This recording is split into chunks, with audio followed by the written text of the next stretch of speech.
Assalamualaikum warahmatullahi wabarakatuh. Pada kesempatan kali ini kami dari kelompok 2 akan mempresentasikan hasil diskusi kami tentang strategi pengembangan produk, proses, dan desain yang beranggotakan 1. Mas'ud Hudlori, NPM 200301127, Wahyu Aditya, NPM 2001101006, Devi Stianingrum, NPM 2001101025, dan Sela Puji Hartanto, NPM 1601010170.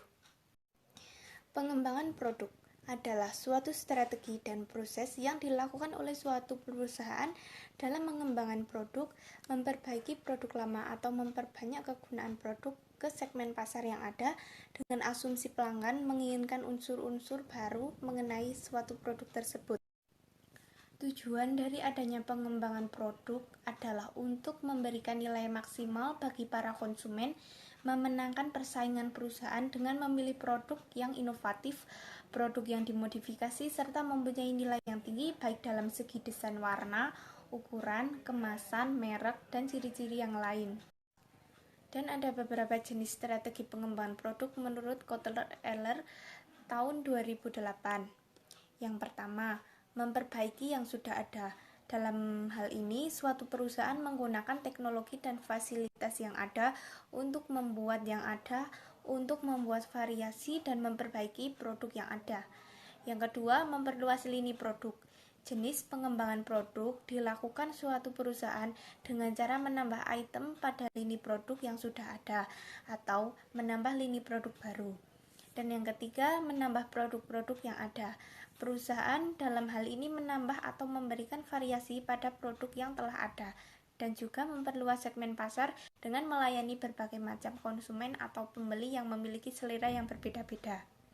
Yang keempat, meniru strategi pesaing. Pada cara ini, suatu perusahaan meniru kebijakan pesaing yang dianggap menguntungkan, seperti halnya penetapan harga. Dan yang kelima, menambah lini produk. Biasanya suatu perusahaan memerlukan dana besar dalam penambahan produk baru tersebut yang tidak ada kaitannya sama sekali dengan lini produk yang telah ada.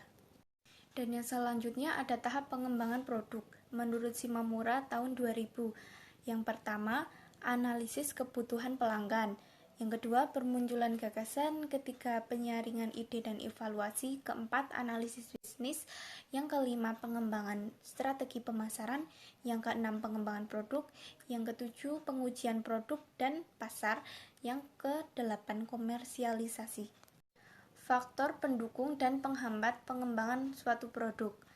Yang pertama, faktor pendukung.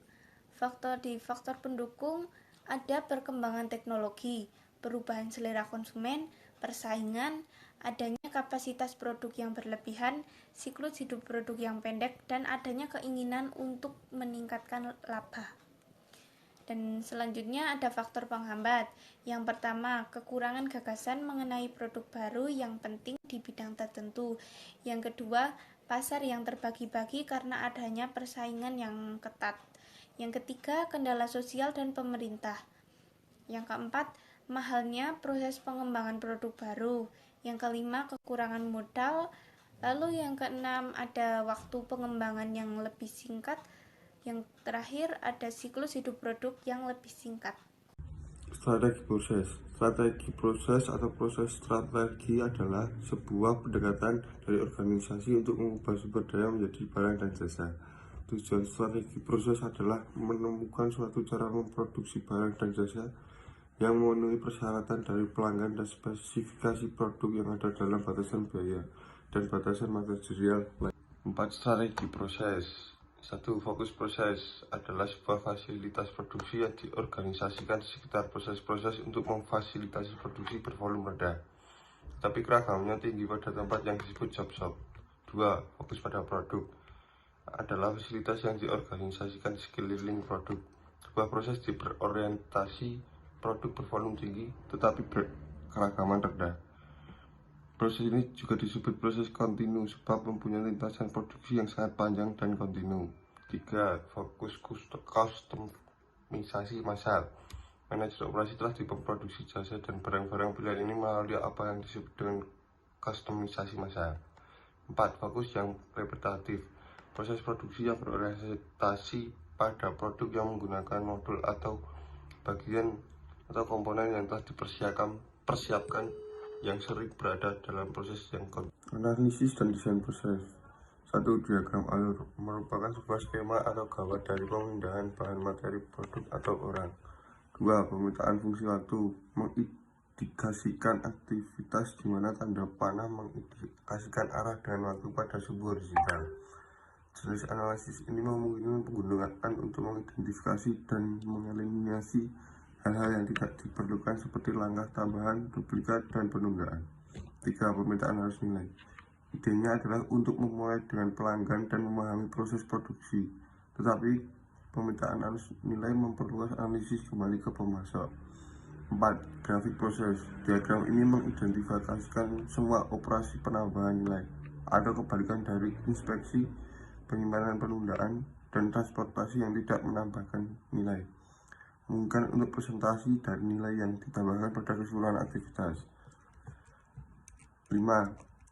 Perencanaan pelayanan merupakan sebuah teknik analisis proses yang menitik beratkan pada pelanggan dan hubungan yang terjadi dengan pelanggan. Pemilihan peralatan dan teknologi produksi, teknologi mesin, sistem identifikasi otomatis dan efektif, kendali proses, sistem penglihatan, robot, sistem penyimpanan dan perbaikan otomatis, kendaraan yang dipandu otomatis, sistem manufaktur yang fleksibel, manufaktur terintegrasi komputer. Teknologi jasa. Kemajuan teknologi dalam sektor jasa berkisar dari perlengkapan diagnostik secara elektronik pada bengkel perbaikan mobil, perlengkapan pengujian urin di rumah sakit, hingga alat pemindaian pengamanan retina di bandara. Desain produk. Kata desain memiliki arti proses untuk membuat atau menciptakan suatu objek baru, sedangkan produk biasanya dapat berupa suatu barang atau jasa. Ide dan gagasan dari produk bisa berasal dari sumber internal perusahaan dan eksternal perusahaan. Sumber internal munculnya ide dan gagasan produk dan desain dapat diperoleh dari pekerja bagian pemasaran dan bagian penelitian dan pengembangan. Dari lingkungan eksternal organisasi, sumber ide dan gagasan desain diperoleh dari konsumen, pesaing, dan pemasok. Tahapan membuat desain produk. Yang pertama yaitu menerjemahkan keinginan dan kebutuhan konsumen ke dalam produk dan jasa yang dibutuhkan. Yang kedua yaitu memperbaiki barang dan jasa yang sudah ada. Yang ketiga yaitu mengembangkan barang dan jasa baru. Yang keempat, memformulasikan atau merumuskan kualitas tujuan. Yang kelima, merumuskan target biaya. Yang keenam, menyusun dan melakukan uji pada prototip. Yang ketujuh yaitu mendokumentasikan spesifikasi barang dan jasa yang dihasilkan. Mendesain produk dan jasa memiliki dua tujuan, yaitu tujuan utama dan juga tujuan tambahan. Tujuan utama desain produk dan jasa adalah kepuasan konsumen, sedangkan tujuan tambahan dari desain produk dan jasa antara lain fungsi dari produk atau jasa itu sendiri, biaya keuntungan, mutu, penampilan, mengurangi produksi atau perakitan, dan juga mengurangi perawatan. 5 faktor utama dalam memenuhi tingkat kepuasan konsumen. Yang pertama yaitu kualitas produk, yang kedua kualitas pelayanan, yang ketiga emosional, yang keempat harga, dan yang kelima ada biaya. Strategi desain. Yang pertama yaitu biaya. Segala sesuatu pasti memerlukan biaya ataupun modal. Begitu pula untuk membuat strategi desain. Untuk menjamin keberhasilan dari strategi desain, maka diperlukan biaya. Yang kedua yaitu kualitas. Strategi desain harus mempertimbangkan kualitas yang dimiliki suatu produk. Kualitas yang dimaksud adalah kemampuan yang dimiliki suatu produk untuk memuaskan kebutuhan atau tuntutan pelanggan. Yang ketiga adalah time to market. Time to market adalah lama waktu yang dibutuhkan dalam proses pengembangan produk dari ide produk sampai ke produk yang sudah jadi. Yang keempat, kepuasan konsumen. Desain produk yang dibuat harus bisa memenuhi kebutuhan ataupun keinginan konsumen. Yang kelima adalah keunggulan kompetitif. Keunggulan kompetitif adalah kemampuan perusahaan untuk memformulasi strategi pencapaian peluang profit melalui maksimalisasi penerima dan investasi yang sudah dilakukan. Yang pertama ada tahap perkenalan. Tahap pengenalan adalah tahap awal dari kehidupan produk. Pada tahap ini, produk belum dikenal masyarakat sehingga perusahaan harus memperkenalkan secara intensif melalui iklan ataupun promosi. Yang kedua, tahap pertumbuhan. Tahapan pertumbuhan produk adalah tahapan yang sudah dikenal dan manfaatnya sudah dirasakan oleh masyarakat. Yang ketiga yaitu tahapan kejenuhan. Tahapan kejenuhan, permintaan masyarakat atas produk mencapai titik puncaknya. Kejenuhan ini timbul karena masuknya para pesaing atau pendatang baru ke pasar sehingga supply sama dengan demand. Yang keempat, tahapan penurunan. Tahapan ini merupakan tahapan permintaan masyarakat atas produk terus menurun karena perhatian pasar telah berpindah ke produk lain. Oke, yang selanjutnya yaitu nilai suatu produk. Manajer operasi harus memberikan perhatian khusus pada unit-unit produk yang diprospeknya. Hal tersebut adalah prinsip Pareto yang diterapkan pada bauran produk. Sumbernya harus diinvestasikan pada sejumlah kecil yang penting dan pada sejumlah besar yang relatif kurang penting. Analisis produk berdasarkan nilainya mengidentifikasikan produk yang diturunkan dari bawah, dimulai dengan produk yang memiliki kontribusi uang yang besar. Selanjutnya, desain untuk kustomisasi massal. Mass customization.